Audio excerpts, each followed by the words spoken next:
Clip number 618۔ اس clip میں آپ انشاءاللہ قرآن پاک کی سورہ ابراہیم کی آیت نمبر 21 سے 22 تک کی تلاوت، ترجمہ اور تفسیر قرآن صراط الجنان سنیں گے۔ بسم اللہ الرحمن الرحیم۔ ترجمہ: اللہ کے نام سے شروع جو نہایت مہربان رحمت والا ہے۔ وَبَرَزُوا لِلَّهِ جَمِيعًا فَقَالَ الضُّعَفَاءُ لِلَّذِينَ اسْتَكْبَرُوا إِنَّا كُنَّا لَكُمْ تَبَعًا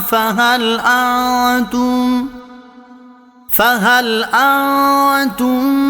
مُغْنُونَ عَنَّا مِنْ عَذَابِ اللَّهِ مِنْ شَيْءٍ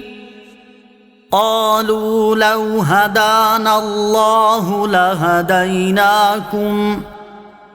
سَوَاءٌ عَلَيْنَا أَجَزِعْنَا أَمْ صَبَرْنَا مَا لَنَا مِن مَّحِيصٍ۔ ترجمہ: اور سب اللہ کے حضور اعلانیہ حاضر ہوں گے تو جو کمزور تھے بڑے لوگوں سے کہیں گے ہم تمہارے تابع تھے، تو کیا تم اللہ کے عذاب میں سے کچھ ہم سے دور کر سکتے ہو؟ وہ کہیں گے اگر اللہ ہمیں ہدایت دیتا تو ہم تمہیں بھی ہدایت دے دیتے۔ اب ہم پر برابر ہے کہ بے قراری کا اظہار کریں یا صبر کریں، ہمارے لیے کہیں کوئی پناہ گاہ نہیں۔ وَبَرَزُوا لِلَّهِ جَمِيعًا، اور سب اللہ کے حضور اعلانیہ حاضر ہوں گے۔ اس آیت میں اللہ تعالیٰ نے قیامت کے دن کفار کے آپس میں اور شیطان کے ساتھ بحث کرنے کی خبر دی ہے۔ آیت کا خلاصہ یہ ہے کہ قیامت کے دن سب اپنی قبروں سے نکل کر اللہ تعالیٰ کے حضور اعلانیہ حاضر ہوں گے تاکہ اللہ تعالیٰ ان سے حساب لے اور ان کے اعمال کے مطابق انہیں جزا دے۔ تو اس وقت وہ لوگ جو کمزور تھے اور دولت مندوں اور با اثر لوگوں کی پیروی میں انہوں نے کفر اختیار کیا تھا، وہ بڑے لوگوں اور قائدین سے کہیں گے کہ دین اور اعتقاد میں ہم تمہارے تابع تھے، تو کیا تم اس بات پر قادر ہو کہ اللہ تعالیٰ نے جو عذاب ہمارے لیے مقرر فرمایا اس میں سے کچھ ہم سے دور کر سکو؟ ان کا یہ کلام توبیخ اور عناد کے طور پر ہوگا کہ دنیا میں تم نے ہمیں گمراہ کیا تھا اور راہ حق سے روکا تھا اور بڑھ بڑھ کر باتیں کیا کرتے تھے، اب تمہارے وہ دعوے کہاں گئے؟ اب اس عذاب میں سے ذرا سا تو ٹال دو۔ کافروں کے سردار اس کے جواب میں کہیں گے اگر اللہ عز و جل ہمیں دنیا میں ایمان کی ہدایت دیتا تو ہم تمہیں بھی ہدایت دے دیتے، جب خود ہی گمراہ ہو رہے تھے تو تمہیں کیا راہ دکھاتے؟ اب خلاصی کی کوئی صورت نہیں، نہ کافروں کے لیے شفاعت۔ آؤ روئیں اور فریاد کریں، چنانچہ 500 برس فریاد اور گریہ وزاری کرتے رہیں گے۔ جب یہ ان کے کچھ کام نہ آئے گی تو کہیں گے اب صبر کر کے دیکھو، شاید اس سے کچھ کام نکلے۔ چنانچہ 500 برس صبر کریں گے، جب وہ بھی ان کے کام نہ آئے گا تو کہیں گے کہ اب ہم پر برابر ہے کہ بے قراری کا اظہار کریں یا صبر کریں، ہمارے لیے کہیں کوئی پناہ گاہ نہیں۔ وَقَالَ الشَّيْطَانُ لَمَّا قُضِيَ الْأَمْرُ إِنَّ اللَّهَ وَعَدَكُمْ وَعْدَ الْحَقِّ وَوَعَدتُّكُمْ فَأَخْلَفْتُكُمْ وَمَا كَانَ لِيَ عَلَيْكُمْ مِنْ سُلْطَانٍ إِلَّا أَنْ دَعَوْتُكُمْ فَاسْتَجَبْتُمْ لِي فَلَا تَلُومُونِي وَلُومُوا أَنفُسَكُمْ مَا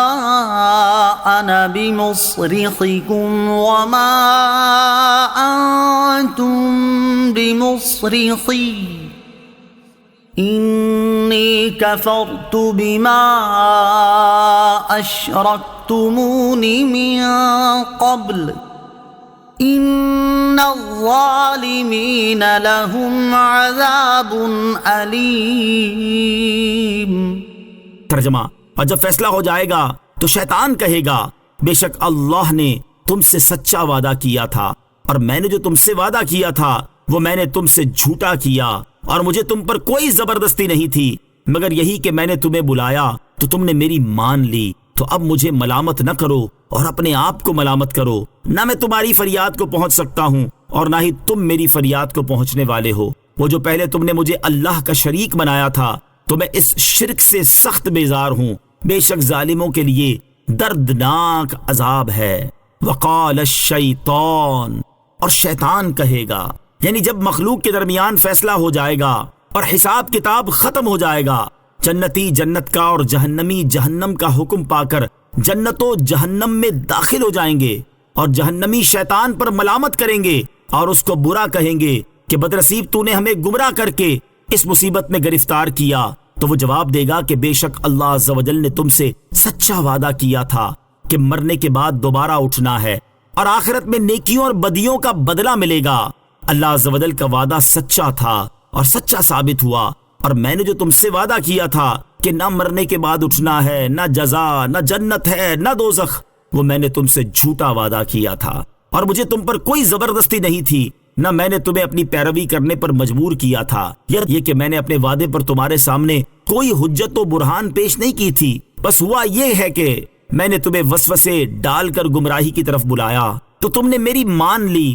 اور حجت و برہان کے بغیر تم میرے بہکاوے میں آ گئے، حالانکہ اللہ تعالیٰ نے تم سے فرما دیا تھا کہ شیطان کے بہکاوے میں نہ آنا، اور اللہ عز و جل کے رسول علیہ الصلوۃ والسلام اس کی طرف سے دلائل لے کر تمہارے پاس آئے تھے، اور انہوں نے حجتیں پیش کی تھیں اور دلائل قائم کیے تھے، تو تم پر خود لازم تھا کہ تم ان کی پیروی کرتے اور ان کے روشن دلائل اور ظاہر معجزات سے منہ نہ پھیرتے اور میری بات نہ مانتے اور میری طرف التفات نہ کرتے، مگر تم نے ایسا نہ کیا، تو اب مجھے ملامت نہ کرو، کیونکہ میں دشمن ہوں اور میری دشمنی ظاہر ہے، اور دشمن سے خیر خواہی کی امید رکھنا ہی حماقت ہے۔ تم اپنے آپ کو ملامت کرو، میں تمہاری فریاد کو پہنچ سکتا ہوں اور نہ ہی تم میری فریاد کو پہنچنے والے ہو، اور وہ جو تم نے مجھے اللہ عز و جل کا اس کی عبادت میں شریک بنایا تھا تو میں اس شرک سے سخت بیزار ہوں، بے شک ظالموں کے لیے دردناک عذاب ہے۔